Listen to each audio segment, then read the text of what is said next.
오늘은 사도행전 21장 17절에서 26절 제목이 예루살렘에서의 바울이에요. 바울은 15장에서 예루살렘에 한번 올라갔고 또 오늘 2차, 3차 전도 여행을 끝내고 예루살렘에 다시 이렇게 두 번째로 올라가죠. 올라가서 야고보와 예수님의 형제 야고보와 그리고 장로들에게 막 자랑을 하는 거예요. 뭘 자랑을 했느냐? 2차 전도여행, 3차 전도여행 때 죽을 고비들이 있었지만 유대인의 반대가 있었지만 하나님이 도와주셔서 내가 그 일을 다 이렇게 감당할 수 있었노라고 얼마나 감사한지 얼마나 기쁜지 모르겠다고 그 이야기를 한 거예요. 그러니까 야고보와 사람들이 듣고 하나님께 영광을 돌렸더라 이렇게 돼 있어요. 오늘 본문 19절에 보니까 19절 바울이 문안하고 하나님이 자기의 사역으로 말미암아 이방 가운데서 하신 일을 낱낱이 말하니 그들이 듣고 하나님께 영광을 돌렸다 그랬어요. 제가 부제로 예루살렘에서의 바울은 하나님께 영광을 돌리는 삶을 살았다. 하나님께 영광을 돌리는 삶을 살았다 하는 거예요. 우리 또한 하나님께 영광을 돌리는 귀한 삶 살기를 간절히 소망합니다. 우리나라 헌법 10조에 보면 모든 국민은 인간으로서 존엄과 가치를 가지며 행복을 추구할 권리를 가진다 이렇게 되어 있습니다. 다시 한번 모든 국민은 인간으로서의 존엄과 가치를 가지며 행복을 추구할 권리를 가진다. 행복 추구의 권리가 대한민국에 살고 있는 모든 국민에게 다 있습니다. 문제는 뭐냐? 제가 생각하기에 문제는 뭐냐? 행복이 무엇일까요?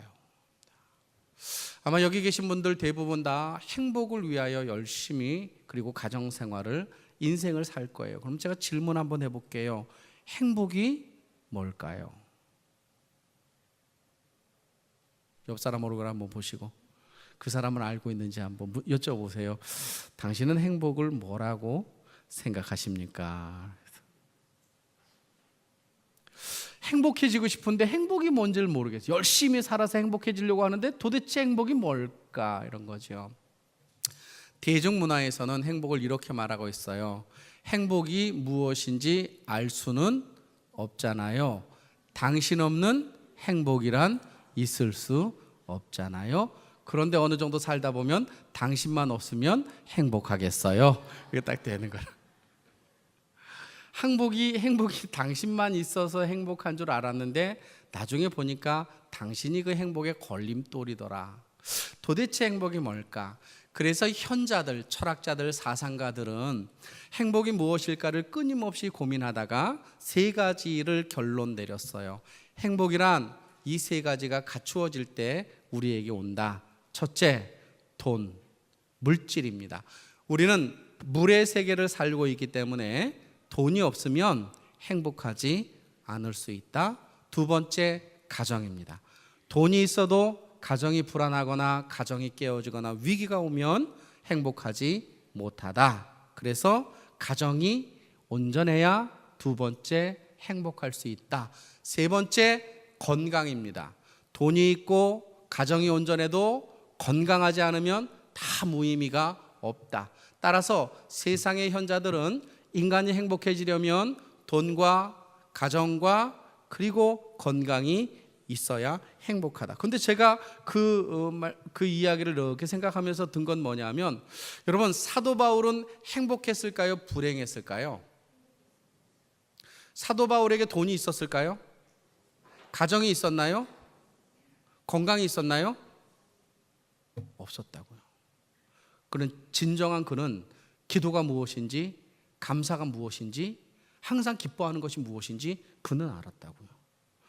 여러분 하나님은 이 땅에 모든 것을 창조하심을 믿습니까? 하나님이 이 땅에 모든 걸 창조했어요. 그것을 우리가 활용해서 다른 것들을 개발해냈지요.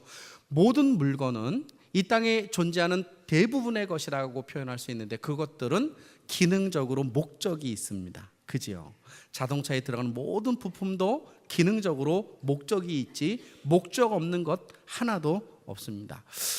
그 기능대로 활용될 때 제 기능을 감당하는 그것에 가치가 부여되는 것이죠. 여러분, 초목이 있고 사람이 있어요. 하나님이 이 땅에 사람을 만드실 때 하나님은 사람을 어떤 목적으로 만드셨는지 우리 기독교인들은 다 알지요. 하나님이 사람을 만드신 목적이 뭐지요? 하나님의 영광을 위하여. 근데 참 희한한 건 뭐냐 하면 행복을 추구하고 살면 행복이 손에 안 잡히는데 하나님의 영광을 위하여 살아가면 행복이 와요. 어떠냐 하면 돈이 없어도 기쁘고 감사하고, 가정이 좀 힘들고 어려워도 감사하고 기쁘고, 아멘 안 하시는구나, 동의하지 않는구나. 건강이 없어도 주님 붙잡고 소망의 삶을 살아가지요. 사도 바울은 지금 3차의 여행 끝에 고난의 길을 가기 전에 그는 하나님께 영광 돌리는 삶을 예루살렘 교회 앞에서 지금 이야기하고 있다는 거예요. 도대체 하나님께 어떻게 영광을 돌려야 할까? 하나님은 어떨 때 우리의 삶을 통해서 영광을 받으실까? 우리가 지음 받았는데 어떻게 살아야 하나님이 영광 받으시고 우리는 그것 때문에 우리의 인생의 기쁨과 즐거움과 행복을 느끼는 삶을 살아갈까? 3가지만 여러분하고 이야기하고 싶어요. 첫 번째는 하나님이 하셨다라고 고백할 때 하나님이 영광 받으셔요. 오늘 본문 18절, 이튿날 바울이 우리와 함께 야고보에게 들어가니 장로들도 딱 준비하고 있었던 거야.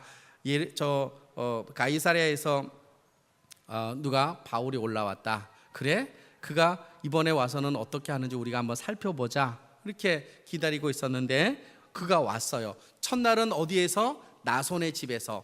마가의 다락방에서 예수를 영접했던 나손이 예수를 믿고 그의 집에서 그가 하루 잘 수 있도록 자리를 마련해 준 거예요. 그 다음 날 이튿날에 그들은 한 8명에서 9명 되는 누가 선교회, 바울과 중심이 된 누가 선교회가 이제 예루살렘 교회를 딱 방문한 거. 미리 올 줄 알고 장로들도 딱 준비하고 있었던 거예요.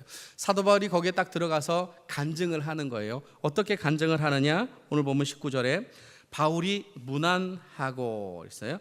하나님이 자기의 사역으로 말미암아 이방 가운데서 하신 일을 낱낱이 말하다. 여기서 낱낱이라는 헬라어 원어는 하나하나, 그러나 all things, 모든 것. 그러니까 얼마나 많이 이야기를 했을까요? 우리는 간증할 거 몇 가지 안 되지만 그가 9년 동안 2차 전도 3차 전도 여행 때 죽을 고비를 넘기고 유대인의 박해와 반대에 무릅쓰고, 그럼에도 불구하고 안 될 것 같고 안 될 것 같은데 기이한 하나님의 도우심이 있었던 거예요. 우리가 신앙생활하면서 느끼는 건 뭐예요? 안 될 것 같았고 실패할 것 같았는데 참 이상해, 뭐라고 말할 수 없는데 기이한 은혜가 우리의 삶 가운데 있는 거예요. 아멘도 안 하고 뭐 이제 경험도 안, 하나님의 말로 표현할 수 없는 기이한 은혜들이 그에게 주어져. 그거를 막 해서. 근데 주어가 누구였느냐? 하나님이 하셨습니다. 하나님이 살려주셨어요. 하나님 때문에 일을 하게 되었어요. 하나님이 나를 사용하셨네요. 하나님께 영광입니다. 이렇게. 그러니까 그걸 듣는 사람들이 딱 보고, 그래, 저건 하나님이 아니면 안 될 거야, 저 일은 하나님이 도와주셔야만 될 거야 라고 거기 모여있는 사람들도 다 하나님께 영광을 돌리고 있었던 것이죠. 그래서 18절, 그 이튿날 바울이 우리와 함께 야고보에게 들어가니 장로들도 다 있더라. 바울이 문안하고 하나님이 자기의 사역으로 말미암아 이방 가운데서 하신 일을 낱낱이 말하니 그들이 듣고 하나님께 영광을 돌렸다는 거죠. 여러분, 여러분의 가정이 온전하게 되는 것, 그거 누가 없이 안 돼요? 가정이 온전하지 않구나. 여러분, 우리의 가정이 온전하려면 누가 도와야 돼요? 하나님이. 우리의 사업장이 온전히 돌아가려면 누가 도와야 돼요? 하나님이. 하나님이 돌보시지 않으면 우리의 인생은 언제 어떻게 될지 몰라요. 내일 살 수 있다고요? 올해 하루 한 해 살 수 있다고요? 하나님이 데려가면 끝인 겁니다. 모든 것은 누구의 손에 달려 있는 거예요? 하나님 손에 달려 있는 거예요. 하나님 손에 달려 있다라고 믿는 그 사람만큼 행복한 사람이 없어요. 건강을 잃어도, 돈을 잃어도, 때로는 어려움을 당해도 하나님이 책임지실 거야, 이런 거죠. 창세기 21장에 가보면 아브라함이 100세가 되었고 사레가 90세가 되었어요. 하나님이 85세 때 약속을 하신 거예요. 야, 내가 너에게 아들을 줄게. 기다렸는데 안 와가지고 내가 한번 해볼게요, 우리가 한번 해볼게요, 그래가지고 이스마엘을 하나 낳게 되었죠. 그러다가 자기 힘으로 안 된다는 거 알고 무조건 기다리는 거예요. 100세가 됐는데도 이 기미가 없는 거죠. 근데 어느 날 21장 1절에 하나님이 나타나서 아브라함과 사라에게 이런 얘기를 하셔요. 뭐라고 얘기하시느냐? 여호와께서 말씀하신 대로 사라를 돌보셨고. 누가 돌봐요? 여호와께서 말씀하신 대로 사라를 돌보셨고, 여호와께서 말씀하신 대로 사라에게 행하셨으므로 그에게 어떤 기적이 일어났느냐? 사라가 임신하고 하나님이 말씀하신 시기가 되어 노년에 아브라함에게 아들을 낳으니. 너 어떻게 100살 때 아들을 낳으니? 내 힘이죠. 잘 봐, 어떤 정력제를 먹어야 되는지 내가 알려줄게. 나는 아직 죽지 않아서. 그렇게 말하지 않았다고요. 여러분, 우리가 하나님께 영광을 돌리는 건 큰 데 있는 게 아니에요. 우리의 가정이 힘들어도, 우리의 인생이 힘들어도 하나님이 하실 거야, 하나님이 돌보실 거야, 하나님이 책임져 주실 거야, 하나님이 하시는 거야 라고 고백하는 그 고백 위에 하나님이 영광 받으실 줄로 믿습니다. 그리고 나는 행복하고, 그 일로 나는 행복하고. 첫 번째, 하나님은 무엇으로 영광을 받으시는가? 하나님이 하셨습니다 라고 고백할 때 영광 받으실 줄로 믿습니다. 목회는 누가 하나요? 제가 하죠. 곧바로 무너집니다. 사업은 누가 하나요? 남편이 하죠. 곧바로 무너집니다. 여러분, 속아 넘어가지 마십시오. 하나님이 붙잡고 있기 때문에 지금 내가 하는 그 노력이 100% 아니면 200% 진가를 발휘한다는 것을 놓치면 안 된다. 두 번째, 그렇게 하나님께 영광을 막 돌리는데 야고보가 고춧가루를 확 뿌려버려요. 거기에다가 무슨 고춧가루를 뿌렸느냐? 이런 고춧가루를 뿌렸죠. 20절, 그들이 듣고 하나님께 영광을 돌리고 바울더러 이르되 형제여 그대도 보는 바 유대인 중에 믿는 자가 수만 명이 이제 된 거예요. 다 율법의 열성을 가졌대요. 여러분, 유대인들, 그리스도인들, 바울 이전의 유대인들, 그리스도인들, 예수님까지도 율법을 행했어요? 율법을 하지 않았어요? 율법을 했어요. 예수님 할례 받았어요. 안식을 지켰어요? 안 지켰어요? 안식일 지켰어요. 그래서 유대인들, 기독교인들의 생각 속에는 예수 믿고 율법 지키는 것이 너무나 당연한 거예요. 그저 우리가 고넬료의 사건을 통해서 베드로가 어떤 인식을 가지고 있었어요? 오순절날 성령을 받았음에도 불구하고 레위기에서 정한 것과 부정한 것, 율법을 그도 지키고 있었단 말이지요. 근데 사도 바울이 등장하면서 어떻게 돼요? 아니다, 구원에 있어서는 오로지 예수 그리스도만이다, 율법이 너희 삶 가운데 이루어지지 않아도 된다, 이렇게 강조하여 가르치다가 어디로 끌려간 거예요? 사도행전 15장에 예루살렘 교회로 끌려간 거 아니겠어요? 그래서 거기서 어떤 난타전이 벌어졌어요. 너 성경 제대로 가르쳐라. 왜 잘못 가르치느냐? 예수도 믿고 할례도 행해야지 진짜 구원이지, 어떻게 예수만 믿고 구원받느냐? 그랬더니 베드로가 자기가 예수 만나고 자기도 그렇게 살았는데, 그렇게 생각했는데 그거 아니더라. 구원받는 데는 예수님만 믿으면 되더라. 그래서 바울과 바나바를 이렇게 변호해 주었단 말이에요. 그때 유대인 기독교인들이 우리는 율법을 지키고 그리고 예수도 믿고 이방인들은 이것만은 지켜달라, 그리고 예수 믿어라 라고 결정해 주었어요. 그게 오늘 본문 25절. 주를 믿는 이방인에게는 우리가 우상제물과 피와 목매어 죽인 것과 음행을 피할 것을 결의하고 편지를 붙였다는 거예요. 그래서 이 사도 바울 이전에는 유대인들 믿음이 예수와 율법을 동시에 지키는 것, 그것을 구원의 온전함이라고 봤어요. 근데 사도 바울은 그렇게 보지 않았지요. 오직 예수만 믿고 예수만 붙잡고 살아가면 되는 거예요. 근데 유대인들이 그렇게 주장하는, 이미 벌써 9년 전에 1차 예루살렘 회의에서 결정된 문제인데 그 문제를 가지고 곱씹기 시작했어요. 그리고 그를 모략합니다. 그를 어떻게 모략하느냐? 21절, 내가 이방에 있는 모든 유대인을 가르치되. 언제 사도 바울이 유대인을 가르쳤어요?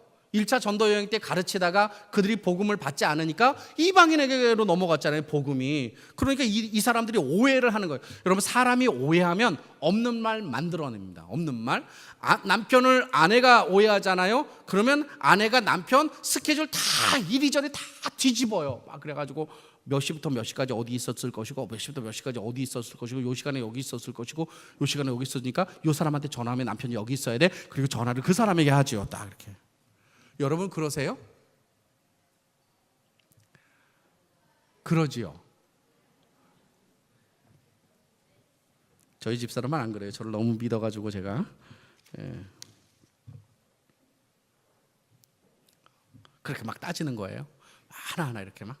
오해는요, 오해를 불러일으키고요. 오해는 두 사람을 올가 매어버려요. 뭐에 올가매느냐? 의심에 올가매어버려요. 의심에. 그러면 그가 정직하게 이야기해도 그것이 정직하게 들리지 않는 거예요. 지금 사도 바울이 뭘 받고 있느냐? 오해를 받고 있는 거예요. 어떤 오해? 너 이방인에서 유대인들에게 복음 전할 때 모세를 무가치하다고 말했지. 이렇게 언제 그렇게 얘기했어요? 언제? 그러니까 21절. 내가 이방인에 있는 유대인들을 가르칠 때 모세를 배반하고, 모세 배반해도 된다. 아들, 유대인 아들들에게 할례를 행하지 말라고. 언제 유대인 아들들에게 할례를 행하지 말라고 그랬어요? 오해지요, 오해. 그리고 유대인의 관습을 지키지 말라, 이렇게 가르쳤다는 거예요. 그래서 지금 수만 명 그리스도인, 율법의 강성을 가지고 있는 그 그리스도인이 너만 오기를 기다린다는 거예요. 너 오면 얘네들이 가만히 안 두겠다는 거예요. 그 이야기를 누가 들은 거예요? 이 바울이 딱 들은 거예요. 아니, 주를 위하여 목숨 걸고 최선을 다해서 그렇게 살아갔는데 오해를 받고 있어요. 그럼 바울의 심정은 어땠을까요? 바울은 자기를 변호하고 싶지 않았을까요? 말하고 싶지 않았을까요? 우리도 있잖아요. 우리도 열심히 교회 생활했는데 어느 날 갑자기 오해를 받아요. 나는 그런 뜻으로 말한 게 아닌데 그런 뜻으로 말했다라고 생각하고 그 말이 하나가 두 개가 세 개가 계속 나를 힘들게 만들고 내 마음에 상처를 내는 거예요. 에이씨, 그냥 교회 때려치고 말지. 이 교회만 다 교회냐? 그런 생각 가지고 그래도 이번 주일날 목사님 얼굴 한번 보러 와야지. 그리고 온 사람도 있을 거 아니겠습니까? 아닌가요? 제가 지금 그리스도인들을 너무 이렇게 막 몰아가고 있나요? 우리도 똑같아. 예수 믿고 예수 안 믿는 차이인 것이지 그들이 당하는 상처, 아픔, 오해, 의심 다 우리도 똑같이 가지고 있다고요. 여러분, 사도 바울은 그러면 의인입니까? 사도 바울은 우리가 다른가요? 그런 본질 자체가 우리하고 틀린가요? 그런 죄인이 아닌가요? 아니요. 로마서 7장에 나는 죄인 중에 괴수여 나는 죄를 어떻게 할지 모르겠다라고 고백했던 똑같은 성정을 가지고 있어요. 근데 희한한 건 뭐냐면 오늘 본문에서는 그렇게 오해받고 막 이렇게 이야기하는데 감정적으로 대우하지 않는 거예요. 감정이 성령보다 앞서지 않은 거예요. 그래서 어떻게 이야기하느냐? 본문 22절. 그러면 어찌할꼬? 그러면 어찌 할꼬? We should do. 이렇게. 그러면 어떻게 할꼬? How we should do. 우리가 어떻게 할꼬? 이렇게 질문을 누구에게 던져요? 야고보에게 던져요. 그 얘기는 무슨 얘기예요? 내가 지금 오해를 받고 있어도 그 문제를 풀 수 있는 방법이 있느냐라고 말하는 거예요. 여기서 제가 두 번째, 여러분, 하나님이 바울을 통해서 영광을 받았는데 영광 받았던 두 번째 이유는 사도 바울은 사람의 말에 매이지 않았던 겁니다. 여러분, 사람의 말에 매이면 하나님께 영광 못 돌립니다. 사람의 말에 붙잡혀 살면 하나님께 영광 돌릴 수가 없어요. 그런데 우리가 사람의 절망에 매어 살거나 우리가 우리 불행에 매어 살거나 우리의 생각에 매어 살면 하나님 우리를 통해서 영광 받지 못한단 말이에요. 사람의 소리가 얼마나 많습니까? 우리에게 힘이 되고 약이 되고 이렇게, 그러나 좌절되고 낭망이 되는. 근데 거기에 얽매이지 않는 거야. 하나님을 의지하는 자, 하나님을 믿는 자, 절망에 매이지 않는 거예요. 사람의 소리에 매이지 않는 거예요. 누구만 바라보는 거예요? 주님만. 그리스도 사도 바울은 나는 누구에게 매었노라? 나는 그리스도에게 매었노라. 여러분, 잘못 매이면 죽습니다. 그러나 제대로 매이면 살 수 있어요. 살 수 있어요. 여러분, 우리 스스로 우리를 올가매고 있는 것이 있다라는 사실, 이 쇠사슬이 있다라는 사실 기억해야 되죠. 이번 불난 거 말고 지난번 강릉에서 불났을 때 어떤 노부부가 이렇게 슬퍼하고 있는 게 YTN에 나왔어요. 뭐냐면 개가 죽었어요. 개가, 사체가 다 이제 뼈다귀만 남고 이 개가 새벽에 막 지저대는 거. 그래서 이 노부부가 도대체 이놈들이 왜 그러나, 그러고 나왔더니 그 연기가 매캐하고 벌써 불이 뒤뜰까지 이렇게 덮친 거예요. 그래서 그 개가 지저대가지고 살았단 말이에요. 그래서 밖으로 나왔어요. 근데 미처 이 개는 풀러주지를 못한 거예요. 그래서 그 화마에 휩싸여서 개가 타 죽어버렸어요. 조금 신경 좀 써서 개도 좀 살려야 돼. 자기 살렸는데 개 살려야 되지 않아요? 근데 개가 죽어버렸어요. 제가 그걸 보면서 느낀 게 있어요. 무엇에 묶여있는 것에 따라 우리는 죽을 수도 있고 살릴 수도 있다는 거예요. 여러분, 무엇에 묶여 있습니까? 혹시 사람의 소리에 묶여 있지 않습니까? 근심에 묶여 있지 않습니까? 돈의 어떤 것 때문에 묶여 있지 않습니까? 자유하세요. 우리를 붙잡고 계신 주님을 바라보기를 간절히 축원합니다. 그래서 사도 바울이 하나님께 영광이 될 수 있었던 것은 사람의 말에 묶이지 않았다라고 하는 겁니다. 이거는 저에게도 마찬가지인 것 같아요. 제가 이제 이렇게 목양하고 설교하고 집에 갈 때마다 저희 집사람에게, 저희 아내에게 오늘 설교는 날카롭지 않았어, 이렇게 제가 항상 물어봐요. 이렇게 오늘 은혜됐어 되지 않았어, 이거는 저에겐 중요하지 않아요. 왜냐하면 다 은혜니까. 반응도 없네. 무슨 얘기인지도 지금 모르는 거예요 지금. 아니 잘했건 못했건 다 은혜 아니에요 그게? 그렇지 않습니까? 여러분 못해도 여러분 나름대로 하나님의 말씀을 들을 거 아니에요. 저는 거기에 관심 별로 없어요. 다 은혜니까. 근데 뭐에는 관심이 있느냐면, 제가 혹시 사심이 있어서, 내 마음에 약간 감정이 있어서 혹시 그 말씀으로 성도가 상처받지 않았을까? 그게 두려운 거라고요. 저는 사실은 그런 의도로 하지 않았지만 그런 동일한 어떤 시츄에이션, 어떤 것이 우리를 그렇게 할 수 있기 때문에 항상 물어봐요. 그러면 물을 때마다 우리 집사람이 그러죠. 아니 더 세게 해도 돼, 이렇게 얘기하지는 않고, 아니 이렇게. 그럼 제 마음이 이렇게 좀 풀려요. 근데 저는 어디에 묶여 있는 거예요? 성도들이 상처받을까 봐. 제가 한번 질문해 볼게요. 여러분, 제가 좀 과하게 얘기해서 여러분의 마음속에 아픔을 주고 여러분이 돌이키게 된다면 저는 강하게 해도 될까요? 그래도 강하게 하지 말고 부드럽게 해야 될까요?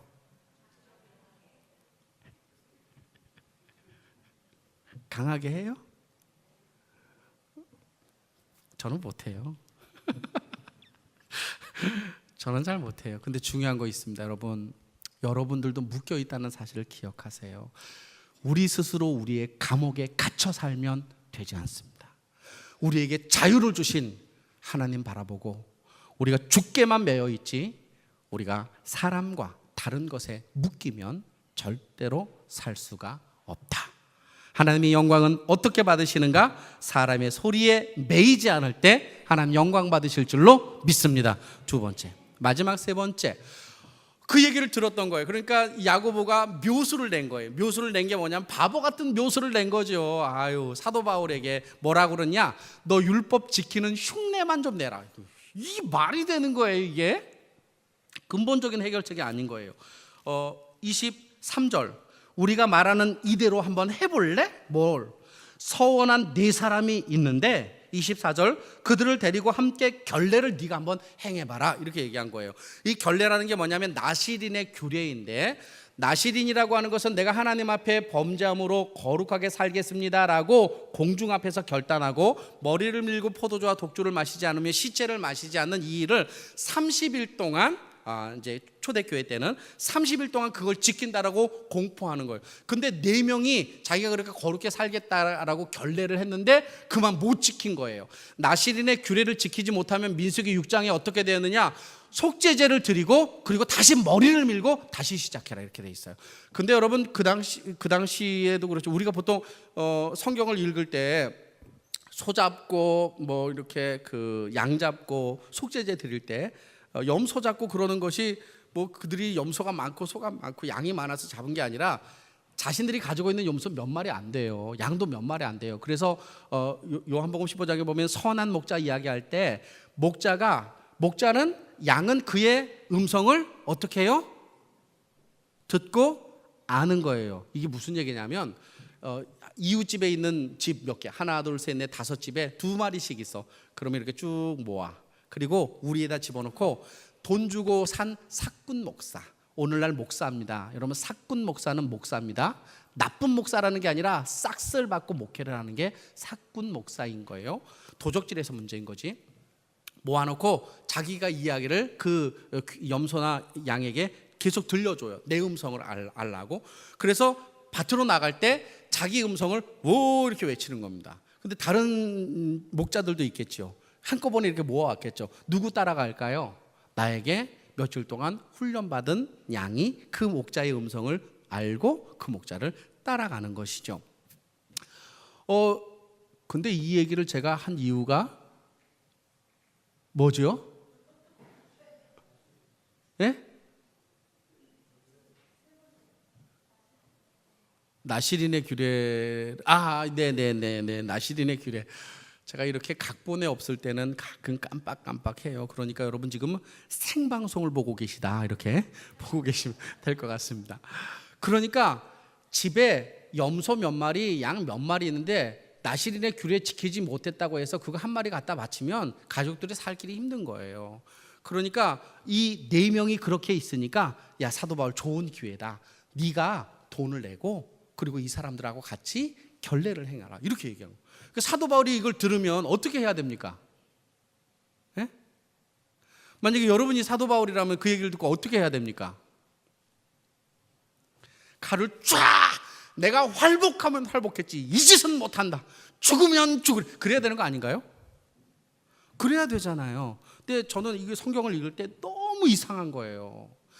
아무런 저항 없이 That's okay, I do, I will do, 그렇게 할게라고 말하는 거예요. 어떻게 그럴 수가 있죠? 왜냐하면 20장에서 뭐라고 그랬어요? 너 올라가면 붙들려 갈 거야 그랬더니 나는 나의 달려갈 길을 끝마칠 때까지 나의 목숨을 조금도 두려워하지 않는다, 이렇게 아까워하지 않는다. 그리고 나는 주를 위하여 이미 죽을 각오가 되어 있다. 올라가서 오해받은 그것 때문에 위선 좀 떨어라, 이거 지키는 척 해라 라고 하면 안 해야 되잖아요. 근데 해요. 오늘 보면 26절, 바울이 이 사람을 데리고 이튿날 그들과 함께 결례를 행하고, 그것도 언제? 이튿날. 그거 들은 그 다음날 곧바로. 이 순종도 잘해 아주. 이거 이튿날 행하고 성전에 들어가서 각 사람을 위하여 제사를 드릴 때까지 결례의 기간이 만기되어 신고까지 했어요. 근데 이 사건이 얼마나 위험했느냐 하면, 사도 바울에게 있어서 얼마나 위험하고 바보스러웠느냐 하면, 이 결례를 행하고 나서 사도 바울이 죽을 뻔했어요. 왜 죽을 뻔했느냐? 유대 율법에 심취되었던 그리스도인이 쫓아들어가지고 너 이놈 거짓말이지, 위선 떨어지, 그래가지고 돌멩이로 쳐 죽였다고, 두들겨 팼다고요. 이때 마침 천부장이 나타나서 도와주지 않았으면 그는 죽었어요. 오늘 성경 31절, 21장 31절, 그들이 그를 죽이려 할 때에 온 예루살렘이 요란하다는 소문이 군대와 천부장에게 들림에 그가 급히 군대들과 백부장들을 거느리고 내려가 그들이 군대장과 군인들을 보고 바울치기를 그쳤단 말이죠. 그럼 한번 생각해 볼 필요가 있어요. 지금 이 묘수는 묘수가 아니에요. 뻔히 보이는 거짓말이라고. 그럼 사도 바울은 영적으로 무뎌졌나요? 도대체 왜 그랬을까요? 그것은 제가 고린도서를 묵상하다가 그 해답을 발견했어요. 고린도전서 9장 20절에 보면, 유대인들에게 내가 유대인과 같이 된 것은 유대인들을 얻고자 함이요, 율법 아래 있는 자들에게 내가 율법 아래 있지 아니하나, 나는 율법으로 구원받는다고 믿지 않는다. 그러나 율법 아래 있는 자 같이 된 것은 율법 아래 있는 자들을 얻고자 함이라, 이렇게 얘기했어요. 21절, 율법 없는 자에게는 내가 하나님께서는 율법 없는 자가 아니요 도리어 그리스도의 율법 아래 있는 자이나, 율법 없는 자와 같이 된 것은 율법 없는 자를 얻고자 함이라. 뭐예요? 영혼 사랑 때문에 그는 그걸 받아들였던 거예요. 이 얘기는 무슨 얘기냐면, 사도 바울이 어떤 일을 결정하기 어려울 때 그가 그 어려운 일을 결정할 수 있었던 것은 믿음의 기준이 분명했기 때문에 그 일을 결정할 수 있었던 거예요. 여러분, 우리가 이 땅을 살 때 하나님이 우리를 통해서 영광 받는 것은요, 우리의 믿음의 기준이 분명할 때 하나님이 영광 받으셔요. 만약에 믿음의 기준이 이래도 저래도 그렇다, 그러면 하나님 영광 안 받아요. 고린도전서 10장 31절, 사도 바울에게는 세 가지 믿음의 기준이 있었어요. 세 가지 믿음의 기준. 첫 번째, 고린도전서 10장 31절, 그런즉 너희가 먹든지 무엇을 하든지 마시든지 무엇을 하든지 다 하나님의 영광이 그에게 첫 번째 기준이었어요. 이게 하나님께 영광이 되느냐 영광이 되지 않느냐. 두 번째, 32절, 유대인들에게나 헬라인들에게나 하나님의 교회에나 거치는 자가 되지 않는다. 두 번째, 교회 공동체의 유익이냐 유익이지 않느냐. 공동체의 유익인가 유익이지 않는 자가 두 번째 같이 기준이었고, 세 번째 33절, 나와 같이 모든 일에 모든 사람을 기쁘게 하여 자신의 유익을 구하지 아니하고 많은 사람의 유익을 구하여 그들로 구원받게 하려고 영혼을 살리는 일. 하나님께 영광, 두 번째 공동체의 유익, 세 번째 영혼 살리는 일이 분명하다면 내가 그렇게 욕을 먹어도 관계없이 그렇게 할 수 있다라고 결정한 거예요. 여러분은 믿음의 기준이 있나요? 믿음의 기준이 있으면 하나님이 우리의 삶을 통해 영광 받아요. 어떨 때는 믿음으로 사는 것 같은데 어떨 때는 세상과 타협하고 살아가는 우리의 모습을 통해 하나님이 어떻게 영광 받으시겠어요? 우리가 우리의 기준대로 살다가 무너지는 것 하나님 아무렇게도 말하지 않아요. 그런데 그 기준도 없이 그저 이리저리 휩쓸려 살아간다면 하나님이 우리를 통해서 영광 받지 못하지요. 독립기념서의 기초를 제공한 미국의 벤자민 플랭클린에게 어떤 농사꾼이 찾아왔어요. 당신은 현자이지요. 어떻게 해야 지혜롭게 내가 살 수 있습니까? 한마디만 해주세요 하고 찾아왔던 거예요. 찾아와서 물으니 그가 곰곰이 생각하다가 너무나 평범한 교훈을 하나 줬어요. 그게 뭐냐?